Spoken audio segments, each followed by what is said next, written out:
Wala pong gustong maglihis sa usaping flood control. Ako nga po, very passionate po ako dyan, mulat sa pool. Wala po kayo rito. Ako po'y talagang lumalaban sa korupsyon. Pagdating sa national budget, pagdating sa lahat ng usapin. Pati ba naman ng asawa ko na independent director, kakalantariin pa rito. Saan ba natin pag-uumpisa ng pag-uusap na ito? Pagkatapos, ipipilit na naman ninyo yung Kalayaan Island Group. Ano po ba patakaran dito, Mr. President? Ginoong Lacson? Kailangan bang samot-samot ang gagawin mo para sa isang privilege speech? Nagtataka po kami, ang taong bayan, hindi nyo man lang pinatawag si Yusek Bersamin. Nagtataka din po ako, alam po ninyo ito, nakiusap, nagpresenta si ex-Governor Chavit Singson. At iminungkahi ko po sa inyo, at ang sabi nyo, sige po, sa susunod na pagdinig natin, ay iimbitahan natin siya. Sapagkat marami raw siyang gustong ibahagi sa ating pagdinig tungkol sa mga project sa Ilocos. Ngunit hindi po niyo tinawag. O ito, naka-attach yung draft affidavit ni Governor Chavit Singson. Sino naman ako para tumanggi na ipatawag kung sino man yung resource person? Eh nagpadala nga siya ng surprise witness, siya lang nakakaalam eh. Eh paano nga pong mababanggit doon, Mr. President? Hindi nga niya pinatawag eh. Hindi ba dapat ipinahayag mo yun eh. Malaking bagay yun. Ibinulgar mo pa nga eh. There are 2 public officials I will reveal this morning. Ganun lang. At hindi mo pinatawag. Kung pinatawag mo yun, malinaw na malinaw, nalagay sana sa transcript. Ganun lang naman ang ibig sabihin eh. Sa mga tweet, iniwasan po, Mr. President, para hindi malagay sa transcript. Pagkatapos ikakatwiran po ninyo. Ang dami pong tumuturo sa pangalan ni Martin Romualdez. Inimbita po ninyo, hindi dumating, nakiusap ako, naimbitahan uli. Ang sabi po ninyo sa magitan ng inyong interview, eh kung pupunta siya rito, welcome. Kung hindi siya pupunta, wala tayong magagawa because of interparliamentary courtesy. Hindi po karaniwang pagnanakaw ang nangyari sa kasaysayan ng ating bansa. Hindi po ba ninyo naiisip, mismong kabang bayan ang tumagilid, pagkatapos magtatago kayo sa prinsipyo o doktrina ng interparliamentary courtesy? Kung ako po ang chairman ng Blue Ribbon Committee, Mr. Chair, Mr. President, hindi ko po igagalang interparliamentary immunity sapagkat ang pinag-uusapan dito ay interes ng mamamayan. Huwag po tayong magtago kung saan-saan. Senator Marcoleta, what is the Gentleman pleasure? from Cavite. You're recognized. What is the Thank you, pleasure? Mr. President. Seeking the floor. Unang-una, ako po yung nagtataka, Ginoong Pangulo, pagka po pala si Senator Ping Lacson ang magdi-deliver ng privilege speech eh. Wala pa po tayong nate-take up na kahit ano eh. Siya pala ay masyadong special dito sa chamber natin. Kasi po, pagka kami, lalong-lalo na ako, minsan eh, patatapusin na lahat muna. Aabot po ng halos alas 7 hanggang alas 8 ng gabi. Kaya kung minsan po, pag ako nagdi-deliver ng speech, wala na si Senator Lacson. Ganun po pala siya ka-importante. Majority Leader, I think you should answer that particular Yes, Mr. President, statement. yung privilege speeches, alam mo, dalawang linggo na lang po naiiwan with due respect to Senator Marcoleta. Talagang tinutulak natin yung legislation, una, yung privilege speeches, we put always, and it's been a practice in the past, in the tail end of the discussions, because the privilege speeches can take up a lot of time. Yung nangyari po kasi kahapon, sa speech ni Senator Marcoleta, with due respect to the 2 sides, binanggit po niya yung pangalan ni Senator Lacson. So it is obvious that Senator Lacson would like to respond. So usually when it is personal and collective privilege, especially when they're trying to defend themselves, kasi gusto mong i-defend sana ang sarili mo, binibigyan po natin ng pagkakataon. Ang senador na tumayo at any given point in time. Kaya kung sinabi din po sa akin ni Senator Marcoleta kahapon na ito po ay personal and collective dahil galit ako kay Senator Lacson, ginawa kong agad-agad. Pero hindi po niya kwento sa akin ano yung purpose ng kanyang speech. Kaya nung ninapitan niya po ako first speech, binabigyan po natin Senator Tulfo muna, pagkatapos si Senator Tulfo, Senator Marcoleta naman po. Pero yung laman po ng speech si Senator Marcoleta ay binabanatan isang membro ng Senado. Obviously, that member of the Senate will stand and defend themselves, we have to give them priority. It goes for any member of the Senate, Mr. President. We will give the privilege to any member of the Senate. Thank you. All right, thank you. Sir President, ang sinasabi ko lamang po ay ngayon ko lang po na nakita ang ganitong special treatment. Hindi ko naman sinasabi, Mr. President, na lahat ay ganito. Kasi po yung yung una pa po bago ito, Mr. President, naalala ko, tinapos muna lahat po ng bisita, pati po yung mga galing sa Southeast Asian Games. At kahuli-hulian nga po, inabot po ako ng alas 8 ng gabi. Yun lamang po. Ngunit gusto ko pong makapagtanong sana sa ating ginagalang na Senador Ping Lacson kung siya po ay papayag. My pleasure, Mr. President. Hindi ko po alam, Sir President, Your Honor, kung paano ko... sana ko mag-uumpisa sapagkat hindi ako ang subject matter ng aking deliver na privilege speech kahapon. Kaya kong sagutin at iisa-isahin sa inyo, ngunit ang nangyari, parang ad hominem ang nangyari. Sa akin po, natutukoy lahat ang inyong privilege speech ngayon, samantalang ang inaasahan ko ay sasagutin nyo yung privilege speech kahapon.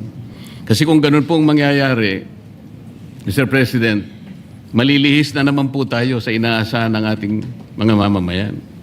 Dito lilitaw ngayon ang nauna pong mga patakarang nakita ko sapagkat kailanman hindi natin makakalimutan at huwag nating kalimutan na talaga pong nilimas po ang kabangbayan. Yun na po yung gusto nating pag-usapan dito. Kung sasagutin ko po ng isa-isa ang ibinibintang po ninyo sa akin, maliliis na naman po ang pinag-uusapan na kailangan na po ng taong bayan na malaman na po ang katotohanan. Sino po ang may pakana? Sino po ang mga mastermind sa nangyaring nakawan sa ating kabangbayan? Ito po ay hindi pangkaraniwang pagnanakawan, Ginoong Pangulo. Yun po ba ang gusto niyong mangyari, Ginoong Ping Lacson? Negative po. Sigurado hindi po yun. Bakit Kayo po- po naglilist, sino pa po nagsimula nito? Nung Bakit una pong po- privilege speech ninyo, hindi ko na sinagot kasi ayoko magkagulo. Pero enough is enough. Kahapon, nanonood ako sa aking opisina, gusto kong bumaba, kaya lang malalim na ang gabi at ayoko maabala yung trabaho sa Senado. Kaya nagsabi ako sa ating Senate President at ito'y na-manifest niya kahapon, narinig ko, na I was told na sasagot ako ngayong araw na ito. Wala pong gustong maglihis sa usaping flood control. Ako nga po, very passionate po ako dyan, mulat sa pool. Wala po kayo rito. Ako po'y talagang lumalaban sa korupsyon. Pagdating sa national budget, pagdating sa lahat ng usapin, hindi nyo po matatawaran ang aking hangarin, maituwid ang lahat ng katiwalian dito sa ating bansa dahil hindi po tayo muusad. Pero enough is enough. Patuloy po kayo sa pag-atake sa akin. Balikan nyo po, res ipsa loquitur. Andyan po lahat eh. Wala po ko inimbento. Salita nyo po lahat yan eh. Sabi nyo, iniinsulto ko kayo. Sagutin nyo po. Totoo po ba o hindi yung ating napanood sa mga video? Totoo po ba o hindi yung aking mga binanggit? Tapos na po kayo. Tapos na po. Kasi po ganito May I suggest that the two gentlemen address the chair instead of addressing each other. Sorry, Mr. President. Pagpaumanhin po ninyo, Ginoong Pangulo, ngunit nakakalimutan po ng ating Senator Ping Lacson na siya po ang nagumpisa sa ngayon lang. Ako raw po ay defensor ni Vizcaya. Palagi niyang ipinipilit yun. Hindi niya makalimutan ang sinabi ko na nung ako po ay nasa Blue Ribbon Committee, tungkulin ko po kasi na ipaglaban ang sino man, witness man siya, resource person, siya po ang kauna-unahan na nag-apply ng Witness Protection Program. Sa aking palagay po, nung panahon na yon, ay kakailanganin namin siya sapagkat mga pangalang malalaki ang dapat na makuha natin. Hindi naman siya, ang ibig ko sabihin, si Vizcaya po ang mismong nagbigay po ng kanyang kagustuhan Nung una po, Mr. President, ayaw ko nga maniwala sa kanya. Kaya sinabi ko sa kanya, gumawa ka ng sulat, kahit sulat kamay, para sa ganun, walang masabi ang iba na parang ako pang nag-initiate sa'yo dahil hindi kita kakilala. Kailangan malaman muna natin kung ano ang laman ng iyong testimony. At kailangan ma-determine natin kung talagang meron kang may kukontribute ng mga pangalan. Kasi importante na lumitaw ang mga pangalan ng mga taong talagang utak ng pagnanakaw na ito. Yun po ang pinag-umpisahan nun eh. Dahil mabigat ang kanyang gagawin, Mr. President, nakita ko sa kanyang pagkagustuhan na siya sumailalim sa Witness Protection Program. Kinilala ko naman yun, Mr. President. Malalagay nga sa alanganin ng buhay niya. Yun po naman nakalagay sa batas eh. Bakit ngayon aakusahan ako na ako pa ang nagdidepensa sa kanya? Nandun naman po sa batas eh. Kaya nga po nang ipilit po ng ating DOJ Secretary na pinipilit niya magkaroon ng restitution, sinabi ko huwag mong gagawin yan. Wala naman sa batas yan eh. Ipipilit ninyo sa pamagitan ng memorandum ninyo na kahit wala sa batas para siya maging katanggap-tanggap na witness protection program witness, ay gagawin niyong mag-restitute siya. Wala po sa batas yun, Mr. President. Yun po yung nilalaban ko. Kung napagkamalan niya na dinidepensahan ko, hindi po pwede yung ganun, Mr. President. So ngayon, hanggang ngayon, pati ba naman ng asawa ko na independent director, kakalantariin pa rito, saan ba natin pag-uumpisa ng pag-uusap na ito? Pagkatapos, ipipilit na naman ninyo yung Kalayaan Island Group. Ano po ba patakaran dito, Mr. President? Ginoong Lacson? Kailangan bang samot-samot ang gagawin mo para sa isang privilege speech? Kayo po'y matagal na sa Senado. Alam ko po, kabisado nyo yung patakaran dito. Ang isang privilege speech nakatutok lang sa isang subject matter. Pero kung gagawin po ninyong samot-samot ito, at pagkatapos ay mag-uumpisa kayo na para bang ang nilalaman ng privilege speech ninyo eh, puro ad hominem. Wala po tayong matatapos dito. Ang hangarin po natin dito ay yung subject matter na pinipilit natin sapagat ito po ang inihintay ng taong bayan. Kung sasagutin ko po ng isa-isa at ang iba po'y sinagot ko na, ay lalayo po tayo. Ang akin pong tinatanong sa aking privilege speech kahapon ay bakit parang hindi ninyo pinagbigyan ang ibang mga tao na napakarami nilang dapat sabihin para sa ganun malaman natin ang katotohanan. Kayo po ang nagsabi, Senator Lacson, Mr. President, napupuntahan natin lahat ng lugar na kung saan ang ebidensya. Hindi po ba kayo po'y nagpahayag noon dito sa plenaryo, Mr. President, Senator Lacson, na sinabi nyo na ang presidente ay name drop ni Yusek Bersamin. Hindi ko man lang po nakita yung kanyang katauhan na ipinatawag nyo dito. Samantalang napakalaki ng dapat niyang ipaliwanag sapagkat kayo po ang nagsabi sa pamamagitan ng pagtitiwala ninyo sa ibinigay na testimony ni Yusek Bernardo na niname drop niya ang presidente. 100 billion pesos po pinag-uusapan dito na kung saan ang porsyentong tinanggap nila, sang-ayon din sa inyong pagpapahayag, ay 8 billion pesos. Nagtataka po kami, ang taong bayan, hindi nyo man lang pinatawag si Yusek Bersamin. Nagtataka din po ako. Alam po ninyo ito. Nakiusap, nagpresenta si ex-Governor Chavit Singson. At iminungkahi ko po sa inyo at ang sabi nyo, sige po, sa susunod na pagdinig natin, ay iimbitahan natin siya. Sapagkat marami raw siyang gustong ibahagi sa ating pagdinig tungkol sa mga project sa Ilocos. Ngunit hindi po nyo tinawag. Yun po yung pinagtataka. Ito po yung gusto ko sanang sagutin ninyo.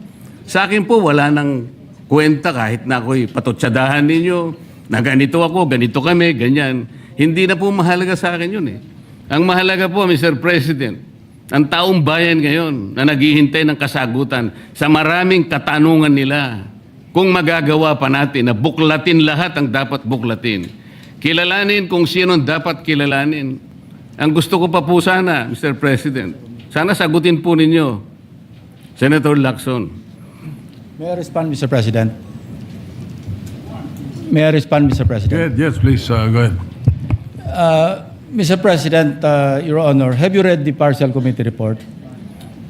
Ganito po ang nangyari, Mr. No, have you read President. the partial committee report? That is my question, Mr. President. Binasa ko po, ngunit hindi ko po magawan ng paraan kung paano ko po itatrato. Kasi kahit na po ganun ang nangyari, tiningnan ko po eh. Kaya lang, sabi ko sa mga staff ko, nung mag-meeting kami, bakit ka ako wala man lang pirma ito? Ito po'y taliwas po sa inyong ipinahayag kahapon. Sinabi niyo President, rito, If I may be natanggap allowed, ko. Mr. President. Patapusin niyo muna ako para may paliwanag ko kung bakit hindi man lang ako sumagot sa inyo dito sa ibinigay niyong material na ito. Kasi sinabi po ninyo, for one, I have it on record that his office already received a copy of the BRC Partial Committee report as early as February 11, both hard and soft copies, but he has not signed it, even with I dissent remark. It follows that as chairman, I was first to sign before routing the same contrary to his claim that I did not. Kahapon lang po namin nakita ito, Mr. President. Pero hawak ko po dito yung ipinrint naming kopya na nakuha lang namin sa isang link sa PDF document. Kami lang po nagprint nun. Wala pong pirma. Mr. President, we assume that it came from the office of Senator Lacson or probably from the Blue Ribbon Committee. I would not assume otherwise. So sabi ko, kung walang pirma ito, wala man lang covering letter, ano bang gagawin namin dito? Gagawin ba nating banderitas ito? Ganun po ba yung pagbibigay ng isang importanteng dokumento? Kung inaakala po yung importante ito, bakit wala naman pong pirma man lang? Sa akin palagay, hindi po ganun ang pagtrato sa amin bilang miyembro ng Blue Ribbon Committee. Dapat man lang sana, kahit na initial nyo lang po at meron siguro kayong instruction doon, anong gagawin namin dito? Now, before Senator Lacson responds, will you answer the question? Did you read it or not? That was the question. Yes, Mr. President. You read it. Okay, Senator Lacson, go ahead. Yes, Mr. President. I mentioned it in my privilege speech. Binigyan po natin ng tiki-tigas ang kopya na may watermark ng kanilang opisina. Una, nagkaroon po tayo ng isang masamang experience na nag-leak yung nauna ng ni-route na committee report. So naisip namin, para matunto natin kung saan opisina manggagaling ang leak, bigyan natin ng tiki-tigas ang kopya. Hindi po talaga pipirmahan yun kasi advance copy po yun eh. Nasabihan po namin ang kanilang mga staff na kapag ready na sila na pumirma at nabasa na nila, hudyatan nila kami, ipapadala namin yung physical or yung hard copy. Nandun po yung signature page, nakapirma po ako doon. Hindi ko po pwede ikalat yun nang wala akong pirma kasi ako yung chairman. Hindi niyo po narinig yung aking paliwanag sa aking privilege speech na talagang walang pirma yung aming ikinalat sa bawat miyembro. Dahil yon para lang mapabilis kasi 400 pages po. Alam ko magtatagal mabasa. So para simultaneously, isipin niyo po Mr. President, kung isang kopya lamang yon na aking igagala sa 17 o 20 miyembro ng Blue Ribbon Committee, isang taon po, baka hindi pa tapos mabasa. So gumawa kami ng nag-devise po kami ng isang pamamaraan para simultaneously, sabay-sabay nila mabasa with the advice to their staff na kapag nabasa na at ready ng pumirma, sabihan kami, dadali namin yung kopya na mayroong signature page at sa kanila pipirmahan. Katunayan kahapon po si Senator Bam Aquino. Binigyan namin sa kanya yung may signature page at pumirma siya. Hindi po matatapos kung yung 467 yata na pages, iisa-isahin namin iikot. Mahirap po. Gumawa na nga kami ng paraan para matakil na sa floor, ma-defend ko, at makamove forward tayo na tulad ng binanggit ko sa aking privilege speech, simula na tayo uli ng mga panibagong pagdinig. Ngayon, sinabi po ni Senator Marcoleta na bakit hindi inimbitahan si Undersecretary Bersamin. Kaya ko po tinanong, kung nabasa niya na yung report, kung meron po siya may ipakita sa akin doon sa committee report o doon sa TSN, doon sa minutes ng pagdinig na nabanggit ang pangalan ni Undersecretary Bersamin. Bukas na bukas din po o bigyan natin 3-day notice rule. Tatawag po ako ng pagdinig, ipapatawag natin si Undersecretary Bersamin. Ang binabanggit niya po yung aking interpellation sa DBCC na kung saan si Undersecretary Bernardo gumawa ng personal na sulat kay Pangulong Bongbong Marcos.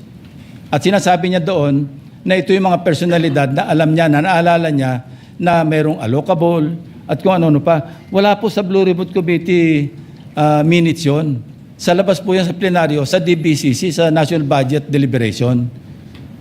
So kung may papakita po sa akin ng ating kasamahan, Senator Marcoleta, na mayroong isang mention sa affidavit o sa salaysay ni Undersecretary Bernardo na binanggit si Undersecretary Bersamin, di tumawag po tayo ng pagdinig at mag-motion siya na ipatawag kung sino man ang gusto niya ipatawag. Ngayon, si Governor Chavit Singson, wala naman pong paliwanag. Ano po yung itetestify? Konektado po ba sa issue at hand, which is the flood control projects?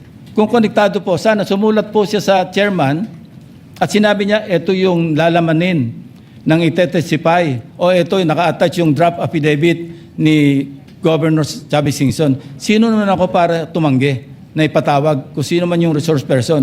Nagpadala nga siya ng surprise witness, siya lang nakakaalam eh. Hindi ko po inawat eh. At Mr. President, sandali po, hindi pa ako tapos. At nung hinanap kong pilit, pinagtanong ko yung mga addresses, lahat ng mga kakilala ni Gutesa. At inalam po namin sa pamamagitan ng CCTV footage, baka naman merong sumalubong o merong kasama na pwede natin matunton kung nasan si Gutesa. Ganun po kasi ang aking pagnanais na talagang get to the bottom of this issue. Pero bigla po nawala eh. Ano po magagawa ko? Mr. President, wala nga pong nakasulat dun sa transcript tungkol nga po dun sa binanggit niya sa plenary na pangalang Adrian Bersamin. Paano nga pong mababanggit doon, Mr. President? Hindi nga niya pinatawag eh.